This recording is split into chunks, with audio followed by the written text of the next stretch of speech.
현재 돌아가는 모양새는 그 당시에 좀 다른 것 같다라는 거고. 자, 이제 다음 주에 이제 궁금한 게 이제 미국 연방준비제도의 금리 네. 결정인데 현재까지 그러니까 이 SVB 얘기가 나오기 전까지는 0.5% 포인트 빅스텝을 할 거다. 그래서 여기에 대해서 많은 또 우려가 나왔었는데 이제 금리를 이제 마음대로 못 올릴 것 같다. 이런 또 전망도 나오고 있습니다. 어떻습니까? 그래서 이제 그게 이번에 예. SVB 사태의 역설 뭐 이런 얘기도 하고 이제 어. 월스트리트에서는 뭐 골드만삭스는 아예 그냥 보고서에다가 네. 어 3월 21일, 22일 이어질 뭐 미 연방준비제도의 어떤 그 금리를 동결할 것이다라고 아예 그냥 그런 보고서를 냈더라고요. 동결할 그렇게 것이다까지. 이제 뭐 예. 금리 인상 없을 것이다 뭐 이렇게 이제 예상을 하는 보고서까지 냈는데 네.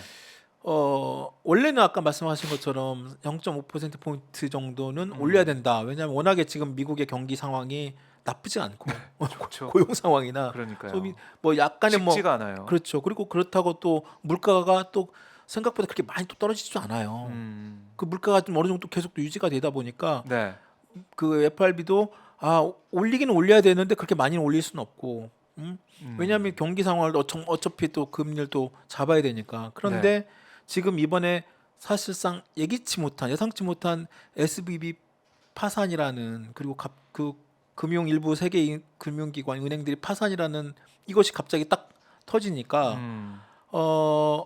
어제 제닛 그 미 재무부 장관 포함해가지고 뭐 제롬 파월 또 FRB 의장 뭐 다 또 그 수뇌부를 다 모여 또 회의를 했다는 거 아니에요? 그다음에 이제 바이든 대통령이 또 성명 발표하고 우리는 뭐 네. 안전하다 걱정하지 말라 뭐 그렇게 성명 또 발표했는데 음. 그러면서 어 3월 달에 지금 0.5%를 올리는 건 거의 어렵고 이제 지금 너무 금융시장이 지금 이게 어떻게 털지 모르는데 여기서 또 금리를 올리게 되면 그렇죠.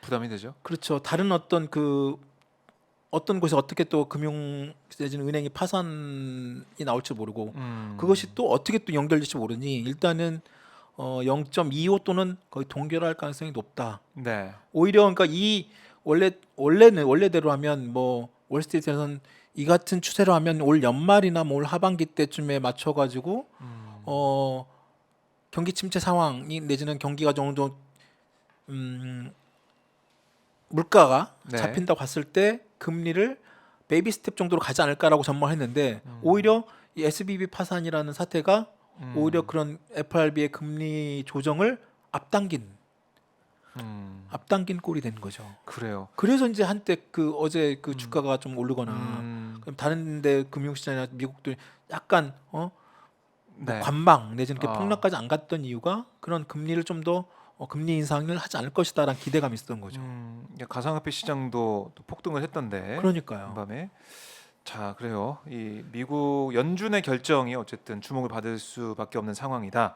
그러면 우리나라에는 어떤 영향을 줄지 주말에 이어 오늘도 추경호 경제부총리 등을 포함해서 이제 경제팀이 회의를 또 했다고 하는데 어떤 내용이 나왔습니까? 오늘 아침에 추경호 장관하고 이제 은행위에 관해서 네, 추경호 장관하고 뭐 김주연 금융위원장, 그다음에 음, 이복현 금융감독원장, 네, 그다음에 이제 한국은행에서는 이승원 한국은행 부총재가 이제 음, 참여해서 기재부, 이제 금융위, 금감원, 한국은행 비상거시 경제금융회의를 열었다고 합니다. 네, 아침에 이제 왜냐면 장 열리기 전에 일찍 7시 반 뭐 그 음, 정도 모여서 은행회관에서 모여가지고 네, 뭐 예상된 내용을 이제 논의를 하죠. 뭐 특별하게 솔직히 여기 한국 시장에서 뭐 특별히 뭘 해야 될 거는 크게 음, 없어요. 어차피 이제 이게 어떻게 영향이 왔을 때 국내 어떤 금융 시장이 너무 출렁이거나 너무 또 막 변동이 크면 네, 이제 정부가 어느 정도 개입을 할 것인지의 어떤 논의를 하고 또 음, 시장에 이제 어떤 안정을 주기 위해서 이제 메시지를 전달하는 차원이죠.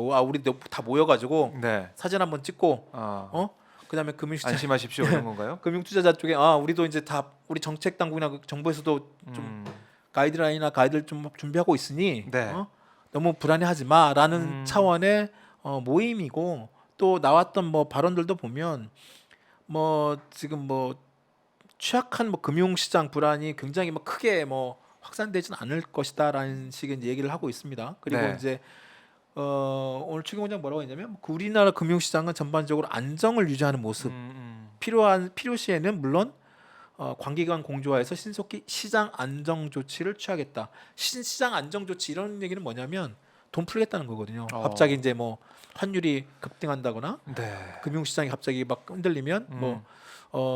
어떤 식으로든 뭐 개입을 해서 이제 돈을 풀어서 뭐 하겠다는 의미죠. 이걸 이제 시장 안정 조치라고 이제 뭐 이렇게 뭐 좀 추상적 표현하지만 네.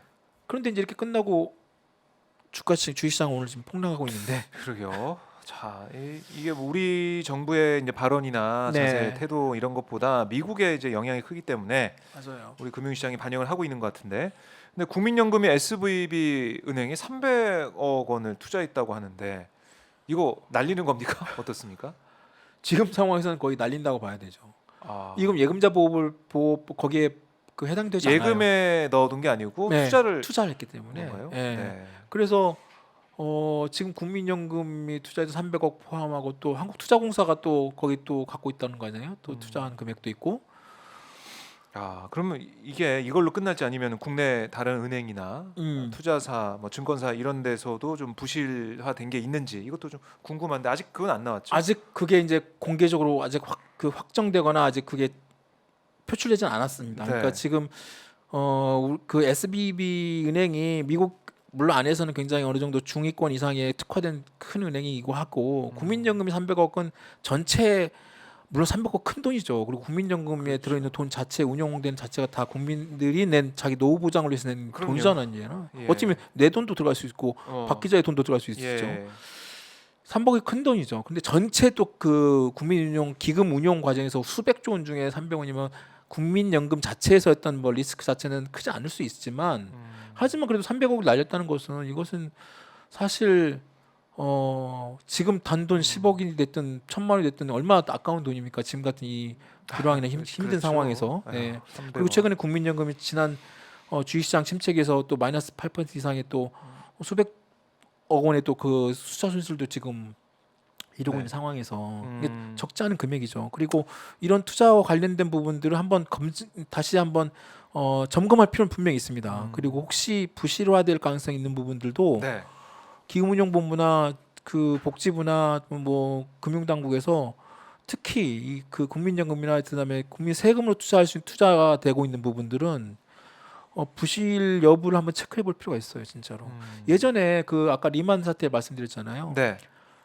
그 당시에 그때 이명박 정부 때 그 금융권에서 그때 뭘 했냐면 대형화, 은행의 대형화, 그리고 한국도 글로벌한 IB, 네. 그러니까 투자은행을 키워야 된다. 막 그런 아, 무슨 막 그런 얘기 그랬던 막 것 했었어요. 같아요. 맞아요. 예. 그래가지고 그때 이명박 정부의 금융시장 뭐 선진화 해가지고 막 그런 막 분만 막 그 했거든요. 네. 그래가지고 그때 그 우리나라 정부에서 리먼 브라더스 은행을 갖다 인수하려는 일이 있었어요. 실제로 네. 협상도 했어요. 아. 그런데 협상 가격이 안 맞아가지고 결국은 그게 협상이 안 됐어요. 결렬됐어요. 네, 네. 결렬됐군요. 결렬된 다음에 5일 후에 파산됐어 거기가. 아. 만약에 그걸 우리나라가 큰일 날 인수했다고 하면 뻔했네요. 큰일 날 뻔했죠.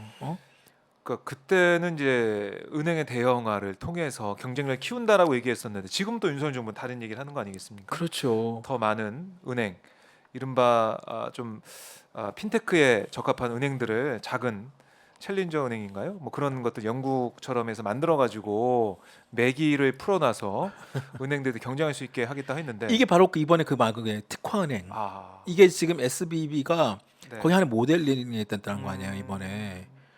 그러면은 이것도 길이 또 아닌 것 같기도 하고. 그러니까. 윤석열 정부의 맞아요. 그래서 이번에 이게 이 파산 때문에 지금 네. 금융당국에서 여러 가지 방금 말씀하신 그런 뭐 매기 역할을 할 수 있는 네. 여러 가지 그런 특화된 어떤 그런 그 틈새를 이용한 틈새 마켓을 네. 만든 그 은행을 적극적으로 개발하고 뭐 지원하고 만들어 보겠다는 건데 지금 이 SBB 은행이 전형적인 그런 은행이고 그런 롤 모델이었는데 이번에 파산하는 걸 보고 과연 뜨끔했을 것 같아요. 그렇죠. 과연 이런 방식의 어떤 그런 특화된 은행을 세우는 게 맞을까? 네.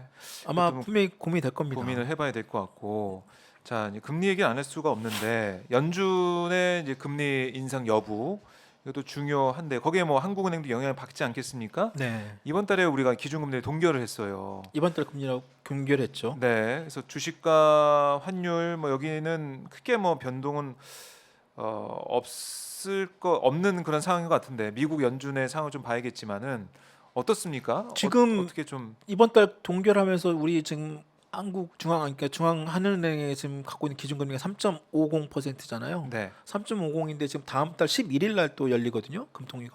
음, 지금 원래는 동결 내지는 이번 동결하면서 여러 가지 말들이 많았잖아요. 과연 네. 동결이 맞냐 안 맞냐부터 해서 너무 또 정부의 어떤 입장을 너무 따라가는 거 아니냐 뭐 그런 얘기도 있었는데 음, 이제 이번에 이런 그 SBB 파산 사태 이후로 더 오히려 아마 그 미국 FRB도 금리를 못 올리거나 네. 0.25 되냐 동결할 경우에는 한국은행 쪽에서도 금리를 올릴 명분이 별로 없어지죠. 그러면은 오히려 우리가 잘한 건가요? 한국은행 기준금리를 동결한 거 3월에. 그러니까 이게 그거는 이제 마치 전혀 예상치 못한 네. 내용들과 관계없이 미리 우리가 앞서서 뭐 동결했다고 이것과는 전혀 관계없이 뭐 미래를 보고 동결하고 이런 건 아니니까. 아 이거 그 정도의 실력이 있었으면 뭐 네, 만약에 이제 의미가 없었죠. SVB 은행이 그러니까 이번 사태가 터지지 않았으면 0.5% 포인트 금리 인상할 수도 있었으니까 미국이 그렇죠.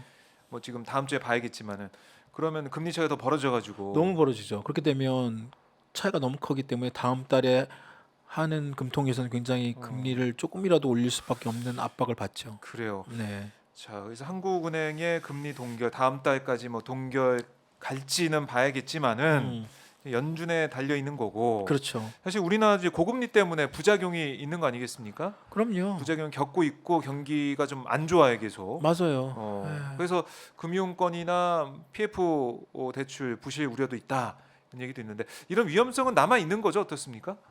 지금 사실 우리나라가 지금 이게 좀 잘 드러나지 않아서 그렇지 우리나라 지금 그 말씀하신 것처럼 그 지금 부동산 시장이 되게 지금 안 네. 좋잖아요. 부동산 안 좋죠. 그러면서 지금 거기에 엮여 있는 그 미분양이 지금 거의 10만 호가 지금 이제 가깝게 육박하고 아마 올 상반기에 네. 10만 호 훨씬 넘을 거라는 얘기가 나오고 있고 이제 그 미분양을 어떻게 처리할 거냐에 대한 그 논란은 좀 약간 치더라도 네. 그 관련된 건설사들 그리고 그와 그 사업과 관련된 그 사업에 돈을 댔던 각종 금융권 네. 특히 이제 큰 시중은행 4대 시중은행보다는 저축은행, 증권사, 뭐 보험사 뭐 이런 들이 좀 제2금융권 쪽에서 굉장히 돈이 많이 묶여 있을 가능성이 높아요. 네. 그래서 지금 이게 SBB 파산이 이렇게 던져주는 여러 가지 시그널이 국내에서도 그런 제2금융권의 지금 부실을 적극적으로 아마 드러낼 가능성이 높다라는 얘기도 나와요. 그래서 오늘 보니까 오늘 저 국민일보 기사를 보니까 네. 국민일보에서 국내 저축은행 어떤 그런 그 유동성을 갖다 조사한 내용이 보도가 됐는데 그걸 한번 제가 좀 보니까 그 국내 시중은행들 국내 시중은행에 이제 나와 있던 뭐 하나 그 저축은행이죠. 시중은행은 아니고 저축은행들 가운데서 그 한국투자증권에서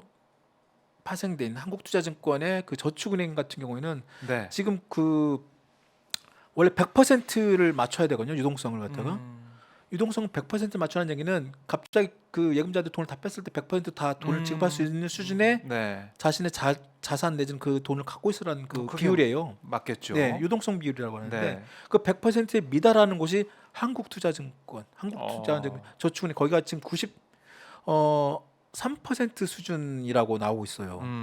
그러면 여기가 어떻게 보면 쉽게 말하면 뱅크런이 이루어지면 여기도 그냥 하루아침에 어떻게 될지 모른다는 얘기가 나올 그렇네요. 수 있고 네. 이것뿐만이 아니라 지금 뭐 신한저축, 뭐 하나저축 뭐 이런 데들 네. 굉장히 그런 지금 그 예를 들면 한국투자저축은행이 93%라고 하면 아니 키움저축은행 뭐 그다음에 뭐 하나저축은행 같은 경우도 109%, 신한저축은행도 109%. 네. 그러니까 107%, 106%뭐 키움저축은행 이런 여러 가지 많은 저축은행들이 그 유동성 비율에 굉장히 아슬아슬하게 지금 걸쳐 있다는 거예요. 그래서 여기서 조금만 삐끗하거나 조금만 뭐 어떤 그 PF에서 터져가지고 제대로 자금 회수가 안 됐다고 하면 네. 그러면 이제 이 은행들 같은 경우에는 곧바로 곧바로 부실될 가능성이 그렇네요. 높고 여기에 투자됐던 사람들 네. 투자자 입장에선 당연히 이제 물론 뭐 5천만 원까지 예금자 보호 일정 부분 해준다 하지만 저축은행발 위기가 충분히 나올 수 있다는 얘기가 많이 나오고 있죠. 네. 자, 이건 진짜 철저하게 대비를 해야겠습니다. 금융 당국이 이 사안을 봐야 될 것 같고